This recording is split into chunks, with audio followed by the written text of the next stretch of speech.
it's easier because the person has already succeeded, whereas you're just a big fat loser. What about the vapors? Shouldn't we be overwhelmed by the vapors? Hello. Today I'm looking at viewer recommendations for the second time. We have some horror, some extreme horror, some bizarro. It's kind of fantasy-esque and kind of more of like a thriller or just a drama. So I guess just think of this as the second coming of viewer recommendations. Viewer recommendations strikes back, so to speak. Let's just get into it. So, the first one I want to talk about is called The Black Farm, and it's by Elias Witherow, and this was recommended by D. Scarberry. Okay, now this book is actually rather heavy and pretty dark. It's about a couple named Nick and Jess. After having just numerous misfortunes. They suffer from a miscarriage. One family member passes away. Another family member gets diagnosed with cancer. He ends up losing his job. It's just one tragedy after another. And it finally gets to the point where they make a joint decision that they are going to end their lives together as a couple. What they envision is just peace and darkness. Unfortunately for them, that is not the case. There is something. There is many things. And they end up, it's called The Black Farm in the book, but it's kind of like a version of purgatory, sort of. It's a specific place for people who unalive themselves. Yeah, it's ran by this weird dude. The pig. The pig is kind of there to be a compromise. He's kind of a middleman between God in heaven and the devil in hell. The two sides couldn't agree on where these people were supposed to go. The thing is, though, is that he's not really in the middle. He's just like a little bit less bad than hell, but he's pretty bad. Once you appear at the Black Farm, it's basically an island, and you are essentially being hunted the entire time. You can't really die considering that you're already dead, but basically what happens is if you die in this world, then you kind of get to start fresh. So for example, if somebody punches you in the face and knocks half your teeth out, then if you die, then you'll have your teeth back again, but you're still at the farm. It's very hell-esque, and they don't really explain what hell does differently to make it worse. They just sort of say that this is only slightly less bad than hell. But I don't know what goes on in hell to make it worse than some of the things that are described here. It's pretty intense. It is exceptionally degrading. Now, when Nick wakes up here and starts to realize how things are going to go, we get a lot into relationship dynamics in this book. He feels a very great weight and burden and responsibility for allowing this to happen. He feels that Jess was particularly vulnerable after the miscarriage, and that he failed her by not being a pillar of strength for her during that time. That when she brought up this idea, instead of protecting her, he gave in to this moment of weakness for her. So he really blames himself for what has happened, and he is determined to not only figure out how to escape the Black Farm, but also to find and rescue her. I mean, the concept alone is exceptionally dark. I really enjoyed the elements of this that involved Nick has some epiphanies as he is reflecting on his life, who he is as a person, the truth of his relationship with Jess and how he's treated her and how he's failed her. There is pretty extreme body gore, mutilation, things like that. It definitely has all the horror elements. The idea and the concepts are very strong. The gore and mutilation that is described is very disturbing. You're invested in this character, you're invested in what's going to happen. That being said, all these elements that are so strong do feel a little bit rushed at times. It's like all the points that we hit are solid points, but sometimes you just don't feel a genuine build-up between them. And so where his character development makes sense, it's just the trajectory seems, instead of being kind of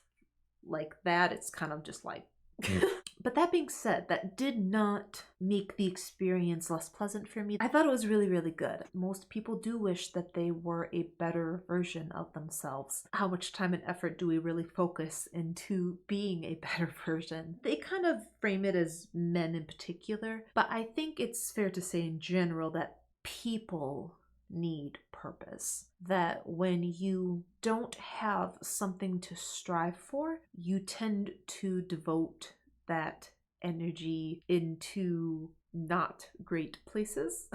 This book was the type of book that when you're reading it, you really visualize the scenery that he's describing. Like you really are able to put yourself in this location. And it actually has a sequel too that I have not read yet, but I definitely would. I think it's called The Return to the Black Farm. Thank you so much for recommending it to me. I really did enjoy it a lot.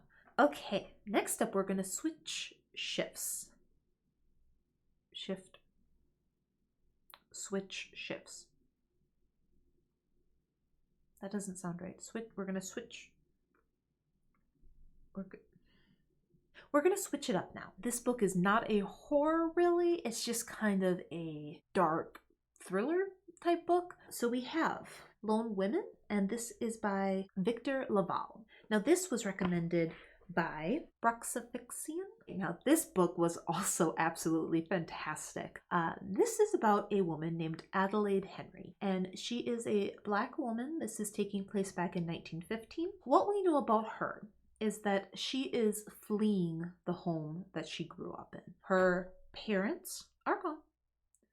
She quite literally sets the house aflame and then dips. She flees to Montana to start over, and she is carrying this big heavy trunk with her everywhere she goes. And in the beginning, it's a big mystery as to what's in the trunk, what's in the box. What's in the box? Her reasoning for going to Montana is that there is an opportunity for people, and the language is very specific here. They say that any single person, not man, not white lady, any single person who can claim this land and work the land for a year can then take ownership of the land. So she's like, I'm your girl, I can do it. So when she flees to Montana, that's the opportunity that she is trying to take advantage of. This is about Adelaide trying to survive by herself in Montana in this big open space, forming relationships and friendships with the people who are in the vague vicinity of where she lives and the town that's a little ways off. It is about discovering her deep dark secret that is in the trunk. So without giving away too much, this is very much about a woman trying to start over, trying to leave her past behind. There is a lot in this book to explore. It really gets into the subject of there's really no such thing as a clean slate. Even if you drop everything. Who hasn't had that fantasy? I think any adult has had that fantasy of just dropping everything and just moving to a different state, to a different country, whatever, and just starting fresh. Nobody knows your name, nobody knows your baggage or your story, and you can just be whoever you want to be. Start over with what you know now. That's something my mom always says, no matter where you go, there you are. Oh, you move to a new apartment and you're like, oh, in this new apartment, I'm never gonna let it get dirty. You get a new car. This car is never gonna get dirty. I'm gonna take such good care of it. But you are still the same person who let the old car get dirty, and this one is probably gonna get dirty too. Same thing with apartments. Whatever it is, oh, at this new job, I'm gonna have perfect attendance. I'm gonna be a great employee. I'm never gonna be late. Well, no matter where you go, there you are. You are still you. You are still the same person who had those issues and those struggles before. And so in all likelihood, you will continue to have the same struggles and issues at a new job, in a new apartment, in a new state, whatever. That in and of itself is not enough to cause you to be a better person. There is some question throughout the book where it's kind of teetering on whether or not there are supernatural elements. And it kind of teases you with that through a lot of the book. Something I really liked about this book in particular is how it addresses the very real challenges that Adelaide specifically needs to try to overcome. Again, this is a single black woman in 1915. But we also get to see the obstacles that she kind of puts in her own way. There's a quote in the book, "Difficulties are to be overcome, not indulged." It also kind of touches on how we, as human beings, have needs that we need to get met, and how it's probably more common than we would like to admit to manipulate others in order to get those needs met. You need affection, so you love bomb somebody. You pretend to like somebody more than you do because you need something from them. Whether it's favors or just you're lonely and you just need someone to spend time with you, even though you don't actually like them that much. There's layers to it. It's not necessarily as simple as, oh, this person is or is not genuine, right? There can be mixed motives for the things that people do. Even people who like to think of themselves as being selfless, sometimes people will give and give and give because they want other people to think highly of them, because they want the affection or the praise that they get in return. And that doesn't mean that they are purely selfish. Again, they might still be very giving, but it's not black and white. It's a mixed motive. Adelaide living by herself, trying to form these relationships with the few people that are in this general area, and how she's going about trying to form those relationships. Did he ask what happened? No, he did not. What good are questions if the answers will only drag you in the middle of someone else's trouble? I am a very big proponent of minding your goddamn business. There's no need to wedge yourself in to things that have absolutely nothing to do with you. The horror elements of this mostly have to do with the trunk. There's all these things happening that do feel rather intense while you're reading it. But despite that, there is this sort of hopefulness that transcends all the ugliness that you see in different characters and whatnot. So this is definitely not a traditional horror book, but it's a very good book. So it's just very multi-layered, and it's very fun to read and kind of pick apart. Thank you so much for recommending it to me. I enjoyed it thoroughly. Okay, let's bring it back to some extreme horror. The Swine by Simon McHardy, and this was recommended by Rav Pick. Okay. Oh, no. This book was recommended because pigheads. So I was like, okay. And that does pretty much sum it up, honestly. This is kind of the type of thing where it doesn't have a super unique base premise. Basically, you have a situation where there is a family that is kind of like Texas Chainsaw Massacre, hillbilly type vibes, and there is a bus filled with children with special needs because they are going to go camping. There are nails left in the road, so the bus can go no further, and then the family have access to the people on the bus. Now, there are some things. Oh, the things that there are. The hillbilly family, who is real weird and violent and gross and whatnot. What I was not expecting was this mutant thing. There's a character that is a man with a pig head. And so I assumed that it was a man wearing a pig head, but no.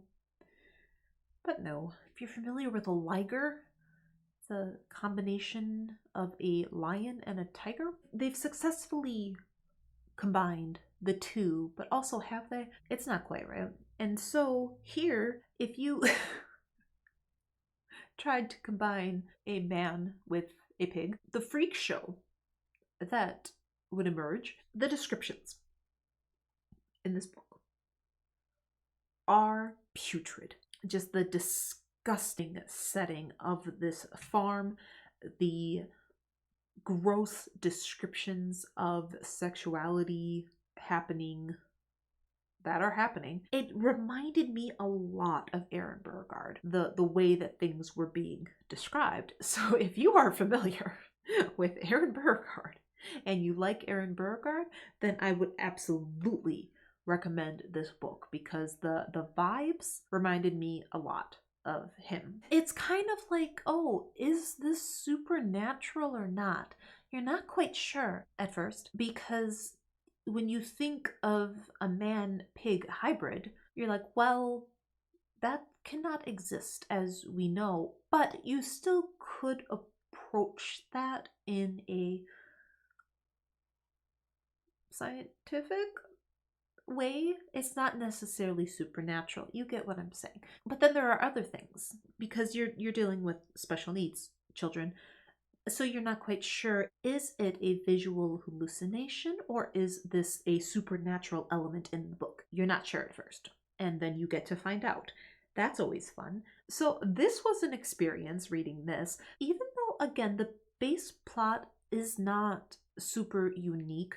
What the author did with it was different than anything that I've read so far. So that was fun. So yes, this was, if you're like, I just want a good, gory, weird experience, absolutely. So thank you.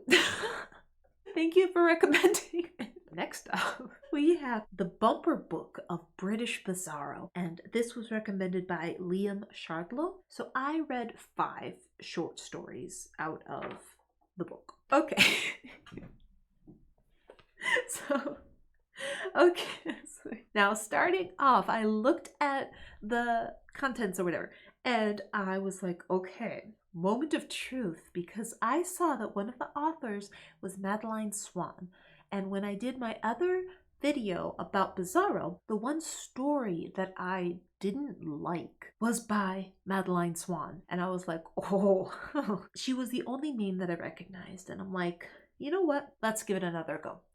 I want to try again. I'm so glad that I did. I read Teeth Out for Pewdiepie by Madeleine Swann. The first line of this story is, Brian's teeth felt particularly attached to his face today.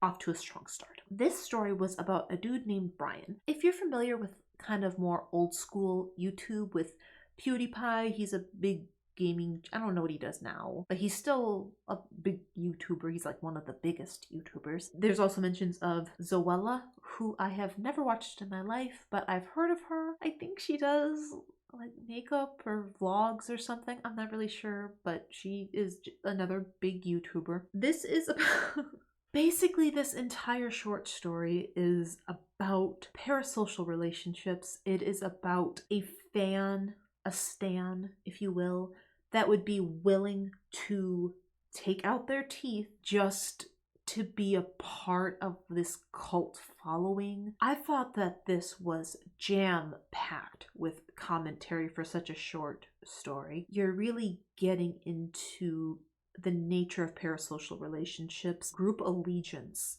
the way that people, when they're a fan of your music, the Taylor Swift fans or whatever, how they will just vehemently attack anybody who doesn't like her or criticizes her or whatever, and how it becomes very cult-like. So yeah, just the idea that Brian would remove his teeth just for no reason. Like there's no reason for it. That's the thing. It's like, oh, just for Pewdiepie. And it's like, oh, well, I would do anything for Pewdiepie. I worship the ground he walks on. This random man that I've never met, but I idolize him. So I'll make this grand sacrifice that means nothing to this person simply because it has become a trend, or it has become a sign amongst his fans or his following that this is a way to show our dedication. Your brain just falls out and you are. It's like, oh, well, would you jump off a bridge if your friend did? And it's like, absolutely, I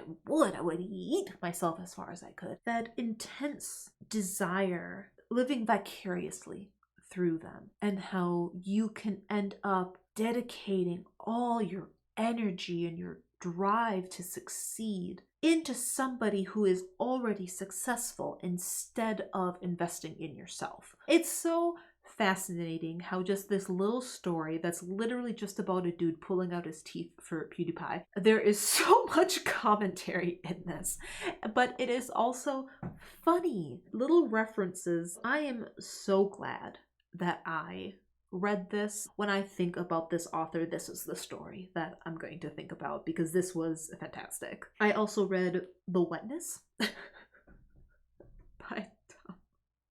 by Tom Over. What did I think that this referred to? So we very quickly come to understand what the wetness refers to. So Callum has a girlfriend named Jen, and he has an ex-girlfriend named Sophie. So here's the thing.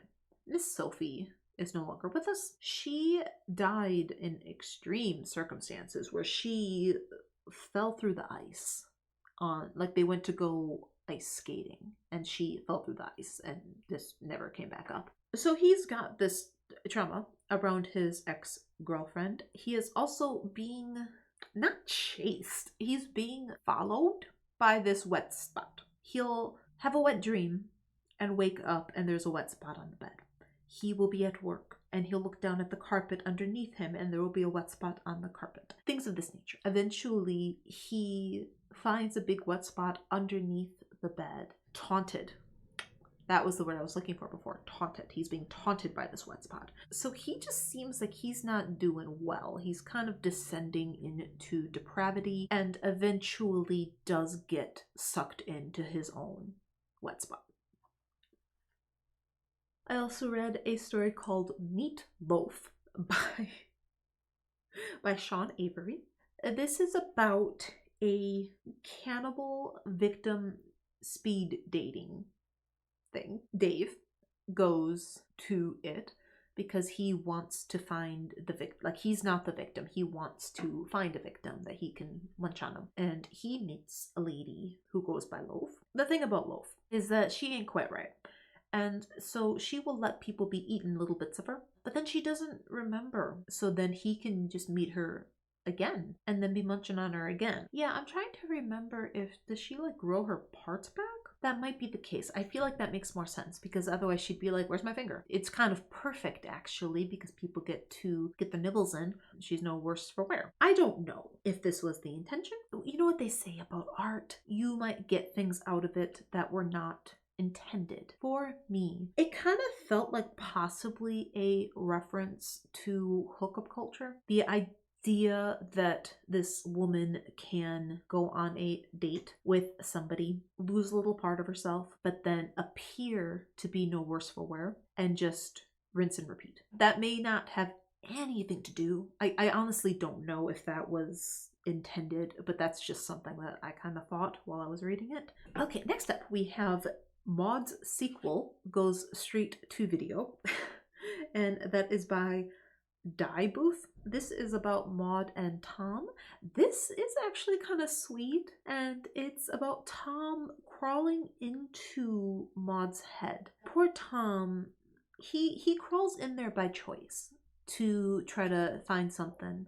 She says to him, bring me a nice surprise about myself. And so he crawls into her head and, you know, poor Tom, he just kind of gets sucked down the toilet bowl of her psyche, and it's a mess in there. He finds Maud within her head and then proceeds to crawl into her head again, and then finds her, and then crawls in again. And so it's like Inception. This just seems romantic. I thought this was actually kind of lovely, you know, and she says to him, bring me a nice surprise about myself. Like when other people can see things about you that you can't see. And yeah, so it was, I don't know, this one to me was just kind of sweet. And last up, we have Little Simon and the Behemoth by Bill Davidson. This one was probably my favorite. Oh no. So we have Simon. Who's just a wee lad, and he wants to fight the Behemoth. He is married to Agnes, and he's like, hey, I'm gonna fight the Behemoth because I'm just, you know, I'm just the best, man. And so he calls on the Behemoth to come at him, you know, and then the Behemoth comes, and there's just this little twerp, and he's like, where's the champion? Like, he's like, oh god. Then he kind of rigs the system so it looks like he won, even though he kind of just like makes a deal with the Behemoth, sort of. This was so funny. I stared at her. I see in my contempt. You refer to my lack of exceptional skill? I refer to your lack of skill of any kind. And she pointed a slow unfurling of her hand to your diminutive stature. The disrespect. Get fucking wrecked, nerd. Any Bizarro collection is going to be an absolute joy to read. It was just such a breath of fresh air, so thank you so much for recommending it to me. Next up, we have The Bloody Chamber by Angela Carter, and this was recommended by Bobcat. I actually listened to the audio version for this, narrated by Richard Armitage and Amelia Fox. Now, this is a collection of short stories, but I'm going to focus primarily on The Bloody Chamber. The short stories are retellings of Beauty and the Beast, Little Red Riding Hood, things like that. The stories are done in a way that is definitely darker, more animalistic than the originals. I do need to play for you some of the audio clips. So the first story I'm going to talk about is the Bloody Chamber. It is about a woman. What is her name? Did I not write her name down?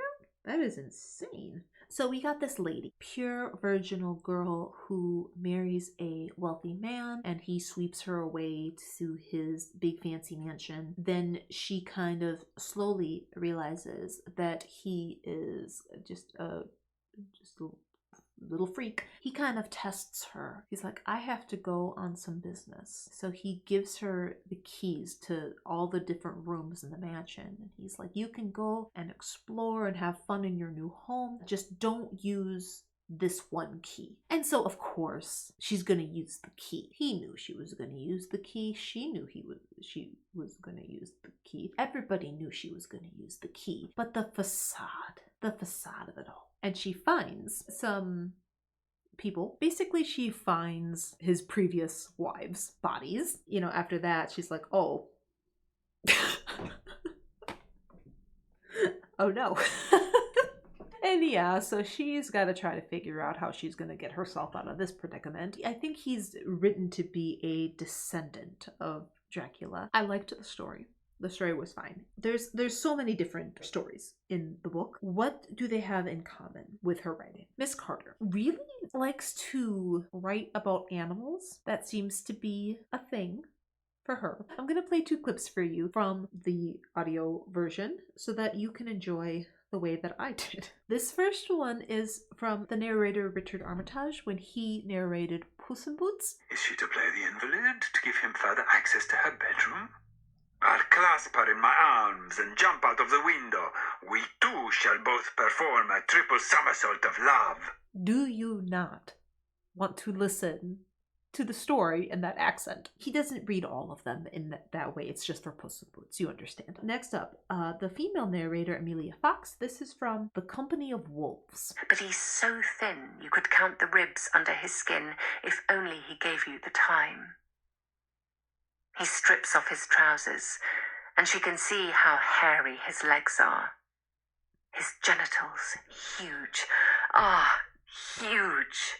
I mean, honestly, if those 2 audio clips don't sell you, I don't know what I could possibly say. A lot of focus on making any sort of animal character very animalistic. She really likes talking about wolves in particular in a spicy way. Angela Carter, possibly a furry?